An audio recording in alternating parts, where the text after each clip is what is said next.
Okay, so the witnesses. We're really getting towards the very end of the story now. Okay, we've already had a few characters that we've looked at. So for those who are new here today, we've been going through a series of sermons called The Witnesses. And in fact, these are all the various characters of that we've gone through. And what we're doing, we're telling the large story of Jesus through all the little stories of those who met him along the way. And today we're up to the criminals. And I'm really excited to unpack some of the things to do with the criminals that encountered Jesus on that fateful night when he died upon the cross. And the title of my message today is Jesus or Jesus. Okay, Jesus or Jesus. And you're going to understand what I mean by that as we go through. So Jesus has had his last night with the disciples. And he then was arrested. Remember, Judas betrayed him. He spent basically the whole night at the court in the high priest's house, and the Jewish leaders, the chief priests and the elders, had come to a conclusion that they're going to seek Rome's approval to put Jesus to death. And so the morning comes, and they make their way to go and see Pilate.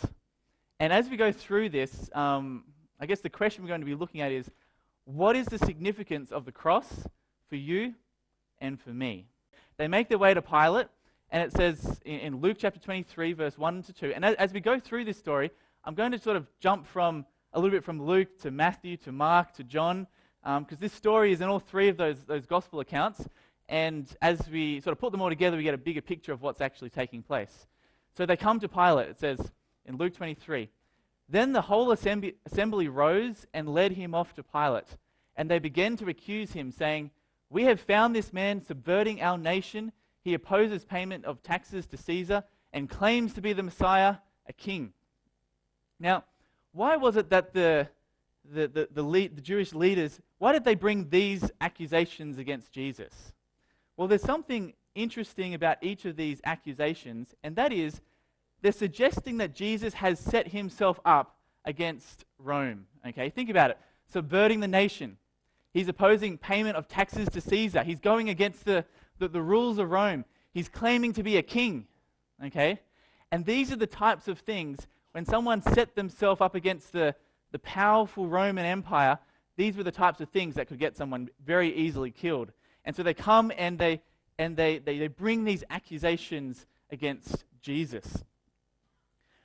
But as Pilate looks down at Jesus, something is different, and something seems not quite right. In Matthew 27, it says, "When he was accused by the chief priests and the elders, Jesus gave no answer. Then Pilate asked him, 'Don't you hear the testimony they are bringing against you?' But Jesus made no reply, not even to a single charge, to the great amazement of the governor." Something is not right. So Pilate continues to question Jesus, and the longer it goes on, the more convinced Pilate is that Jesus is actually innocent. And really, there's a big plot a sinister plot that's behind here to bring this innocent person to death.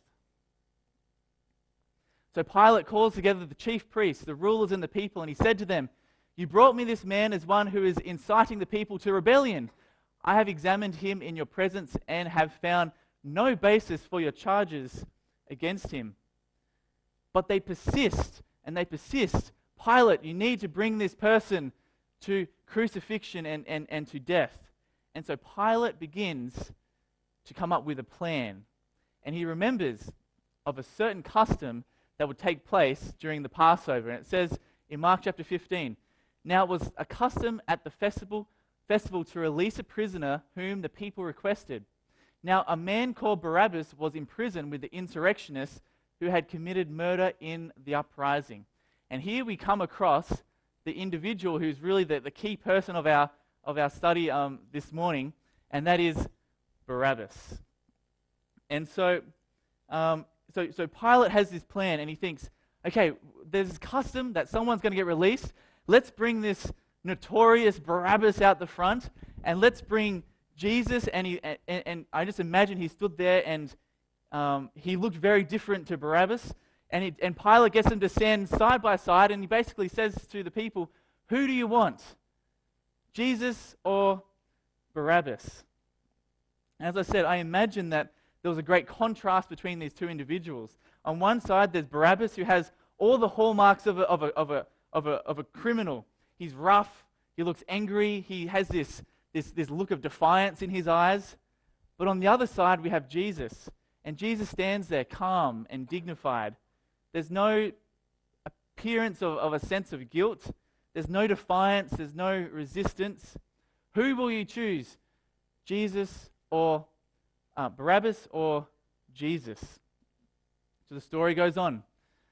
Do you want me to release to you the king of the Jews? Asked Pilate, knowing it was out of self-interest that the chief priests had handed Jesus over to him.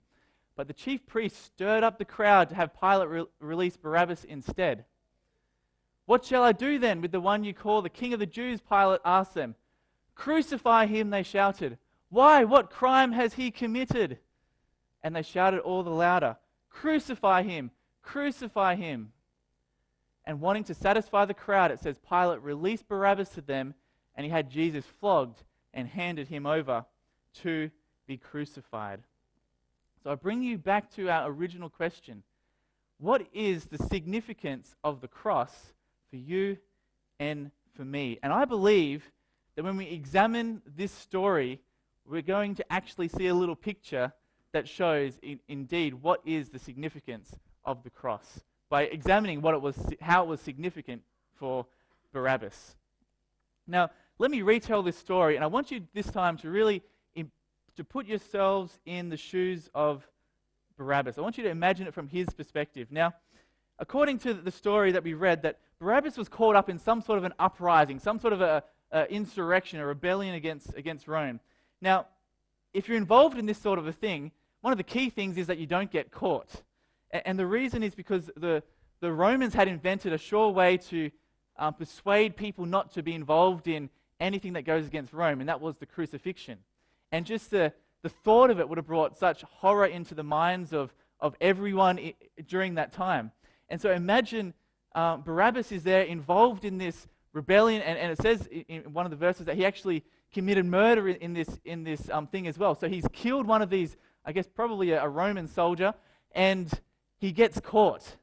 And I can't imagine that Barabbas would have just let himself get caught. There would have been a fight, and possibly a whole bunch of strong soldiers would have come up to Barabbas and put it, and he would have got beat up in the process, and he's been forced to the ground and put up and tied up in chains and dragged off.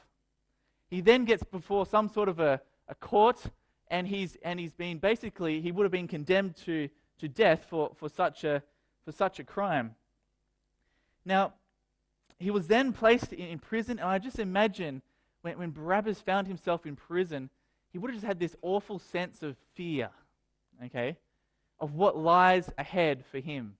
This sense of fear and really just despair with this whole situation. Now, the morning arrives for his execution. And you imagine he probably stayed up all night long. And in walk these several big, strong soldiers. Again, I'm sure Barabbas would have put up a fight, and a few blows would have subdued him, and they get him and they drag him out. And Barabbas is thinking in his mind, he knows how this process works. Okay, and he's terrified, he's fighting, he's probably shouting all sorts of things, and he gets dragged out to this crowd, and he's probably expecting to be tied to a post and to be whipped. Okay, with an execution, that was the first thing that would take place. And so Barabbas is getting dragged out, but instead of being tied up, he finds himself standing there next to Jesus. Standing there next to Jesus. And Pilate then asks, "Who do you want?" And I imagine him looking at Jesus and thinking, well, it's pretty obvious who they're going to choose. Now, there's two things that I think really sort of two little details that I think help really bring this story alive. And one of the things is, both Jesus and Barabbas basically have the same accusation put against them, okay? And that is that they were inciting rebellion against Rome. Now, one of the sort of the words that we use for this is the word insurrection, and that just simply means an act or instance of revolting against civil authority or an established government. There's just a dictionary definition of insurrection. This is what both of them were being accused of. So, Jesus, remember those accusations? We have found this man subverting our nation. He opposes payment of taxes to Caesar, and he claims to be Messiah, a king. Okay? He's a rebel against Rome. Now, when it comes to Barabbas, okay, it says, a man called Barabbas was in prison with the insurrectionists who had committed murder in the uprising. Again, he's a rebel against Rome. And so Barabbas and Jesus, they both had the same accusations. Now, here's something that might also be potentially new to you, and that is that both Jesus and Barabbas had the same name. Okay, did you know that? Now, when you read through the Gospels, Mark, Luke, and John, it simply calls Barabbas, Barabbas. But when you come to Matthew, the Gospel of Matthew, and it introduces Barabbas, it has this. Now, I'll explain a little bit why. Some of the translations you won't see this, but if you read, for example, the NRSV, New Revised Standard Version Bible, whichever one it is, NRSV, or the NIV, it'll read like this. At that time, they had a well-known prisoner whose name was Jesus Barabbas. Okay? And now there's only this verse and the next verse that uses Jesus in connection with the word Barabbas. And what a lot of commentators think happened is that as people made copies of the original Greek version of the Gospel of Matthew, for some people, the idea of having the name Jesus associated with Barabbas would have just been quite an objectionable thing for them. And so for some people, it seemed that in some of the copies, some of those manuscripts, the word Jesus was left out. And in one commentator, this says, in the light of this sensitivity, it is inconceivable that the name could have been added if it was not originally in the text. The remarkable thing is that it survived at all. In other words, it's saying that when we look at some of these manuscripts, and some of them have Jesus and some of them don't, it's much more likely that Jesus was dropped because of that sensitivity around connecting Jesus with this criminal than someone actually adding that into the text. And this person says, it's inconceivable. Okay? And so in the NIV it says, when Pilate gathered them together, the crowd together, and he asked them, which one do you want me to release to you? Jesus, Barabbas, or Jesus who is called the Messiah? Remember my sermon, Jesus or Jesus? Both had the same basic accusation. Both even had the same name. Now, an interesting little thing, if you look at this story in the book, The Desire of Ages, there's another little similarity that we can see between the two of them. It says, the Roman authorities at this time held a prisoner named Barabbas who was under sentence of death. This man had claimed to be the Messiah. Under cover of religious enthusiasm, he was a hardened and desperate villain, but bent on rebellion and cruelty. So here we have, get this, the same accusation, the same name, and they're both claiming to be the Messiah. And it really brings us to this really interesting place where we see Pilate drags these two people up the front and he gives everyone a choice. And the choice is this: do you want this Messiah or this Messiah? Do you want this rebel against Rome or do you want this rebel against Rome? Do you want this Jesus or do you want this Jesus?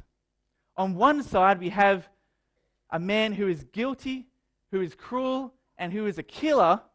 And on the other side, we have a man who is innocent, who is kind, and is a life giver. And I imagine as Barabbas stood there and he looked across, he saw someone who was in many ways his equal, but in so many ways as well, his complete opposite. And he would have known, of course, everyone is going to pick Jesus. Look at me versus looking at him. But the crowd says, give us Barabbas. And Barabbas, his chains are undone and he walks free. So Jesus then is condemned to crucifixion. He's tied to that pole and he's whipped. He's mocked and abused. Last week we were talking about the potentially up to 6,000 soldiers that were involved in the mocking and the abuse.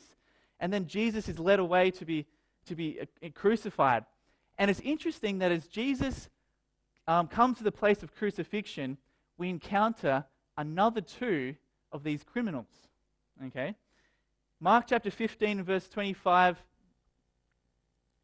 says this. It was 9 in the morning. Now, just that time, 9 in the morning. I want you to just put that on the shelf in your mind, because we're going to come back to that. It's going to be significant as we go through. It was 9 in the morning when they crucified him. The written notice of the charge against him read, the King of the Jews. But then it says, they crucified 2 rebels with him, one on his right and one on his left. Now, when you read the Gospel of John, it simply refers to these 2 criminals as, it just refers to them as others, 2 others. When you read the Gospel of Luke, it refers to them as 2 criminals. But when you read the Gospel of Mark here, it says what? 2 rebels. Now, the Greek word rebels is the Greek word leistes, okay? And there's 2 different types, sort of avenues of translation that can come from this Greek word.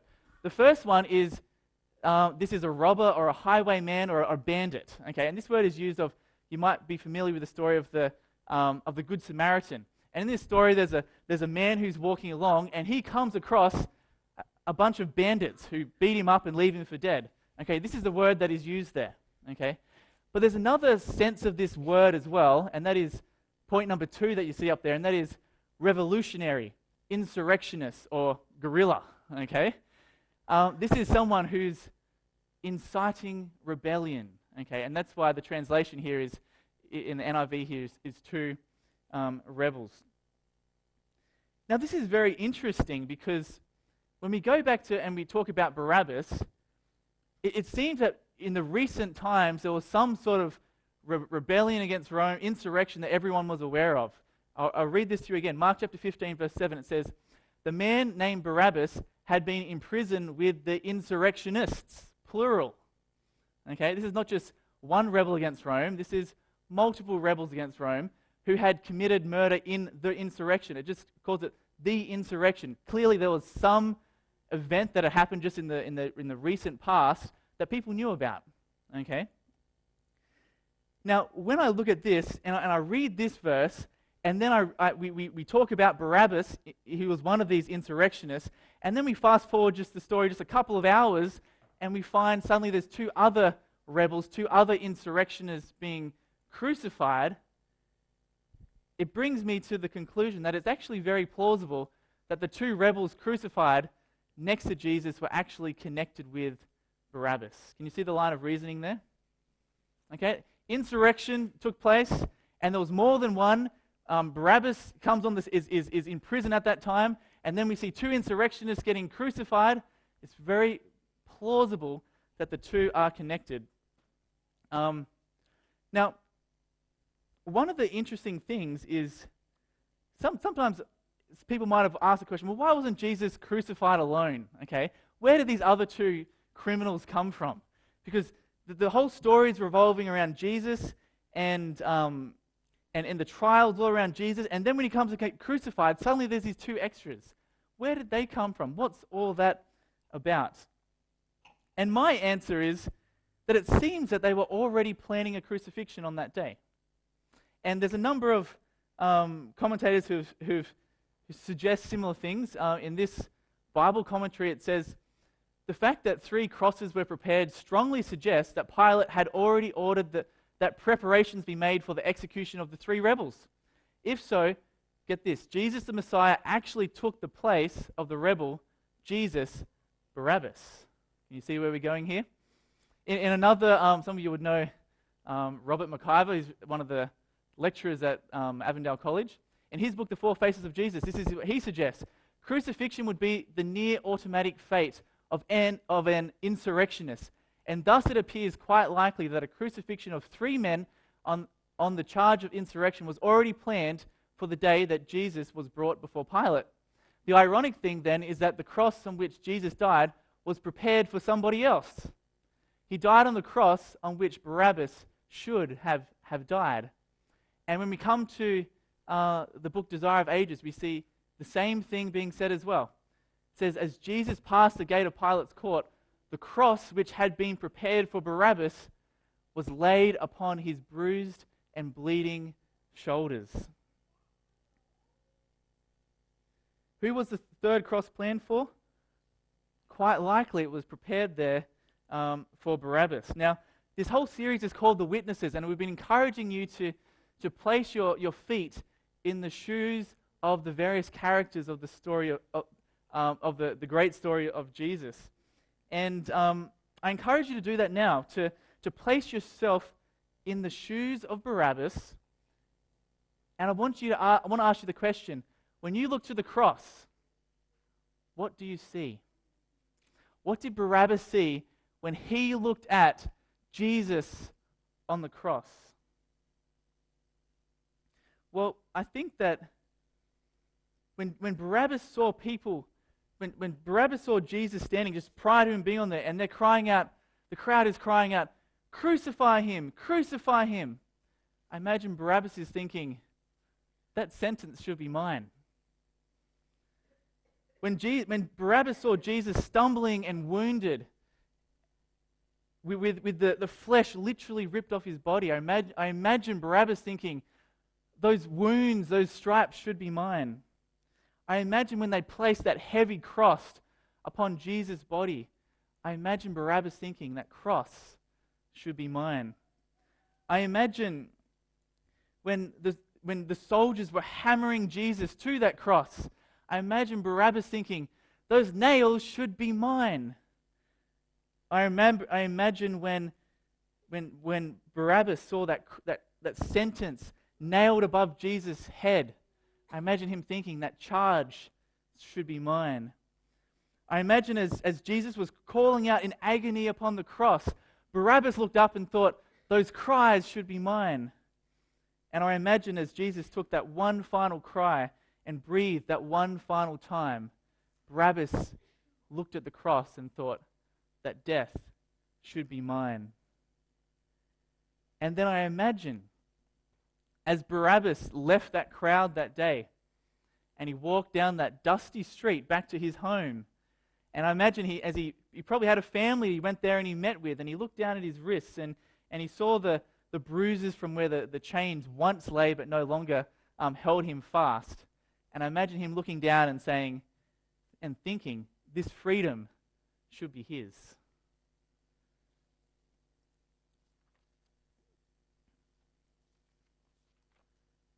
What did Barabbas see when he looked upon that cross? I think Barabbas looked at that cross and he saw an innocent man that was hanging upon his cross. That brings me to the next question. What do we see when we look at Jesus upon the cross? A Bible passage that really just comes to my mind is in Isaiah chapter 53. And it says this, surely he took our pain and bore our suffering. Yet we considered him punished by God, stricken by him and afflicted. But he was pierced for our transgressions. He was crushed for our iniquities. The punishment that brought us peace was on him, and by his wounds we are healed. We all like sheep have gone astray. Each of us has turned to his own way, and the Lord has laid on him the iniquity of us all. Now what I did when I was thinking about this, I thought, well, why don't I place myself into this passage here in Isaiah 53 and ask myself, well, what do I personally see when I look at the cross? And we reread it, placing myself now in, and you can place your own self in this passage from Isaiah. And it starts to read like this, surely Jesus has taken up Jared's pain, and Jesus is bearing Jared's suffering. And even though everyone thought that Jesus was experiencing his own punishment and that was why God had struck him down and afflicted him, the truth was that Jesus' hands and feet were pierced for Jared's transgressions. And when I look to the cross, I see that Jesus was crushed for Jared's mistakes. The punishment that required to set Jared free, was placed upon Jesus, and also the wounds that were required to make Jared well. Even though Jared, like a sheep, had gotten himself so lost, even though Jared had been pursuing his own selfish ways, the Lord placed on Jesus Jared's sin and the sin of us all. What do we see when we look at the cross? Now, as we've gone through the last couple of messages, and we've talked about Peter, and I said, when I look at undercover Peter, I see a little bit of myself in Peter. And then last week we looked at these cruel soldiers who just, for a little bit of fun, didn't consider the wishes and was that they did all these terrible things to Jesus just for a little bit of fun. And I said, you know what, I see a little bit of myself in those soldiers as well. Now, when it comes to Barabbas and I look at Barabbas, I see that, in fact, when I look at Barabbas, I see that Barabbas is me. And I see that Barabbas is all of us. What is the significance of the cross for you and for me? What an incredible thing to just contemplate the fact that as Barabbas looked to the cross, he saw the man who had his name. He saw the man who was charged with his crime. He saw the man he saw also a man that was hanging upon his cross. And he realized that what was taking place to Jesus should have been happening to him. And he realized that what was happening to him should have been happening to Jesus. It makes me think of this beautiful verse in 2 Corinthians chapter 5 and verse 21 that says this. God made him, this is Jesus, God made Jesus who had no sin. He was innocent. God made him to be sin for us so that in him, in Jesus, we might become the righteousness of God. In other words, one of my favorite quotes in the book of Desire of Ages, it says, Christ was treated as we deserve, that we might be treated as he deserves. He was condemned for our sins in which he had no share, that we might be justified by his righteousness in which we have had no share. He suffered the death which was ours, that we might receive the life which was his. With his stripes we are healed. And so I just want to leave this with you. When you think about the cross, to remember that Barabbas is us. Just as Barabbas should have been the person hanging there on that day, really, we are all collectively the ones that should be hanging upon that cross. But what a fantastic thing that Jesus loves us so much. His love for us is so unconditional and so beyond our comprehension that he can look at this sinful world and say, you know what? I want to take their place so that they can be forgiven and they can go free. Father in heaven, what amazing grace heaven has showed upon us.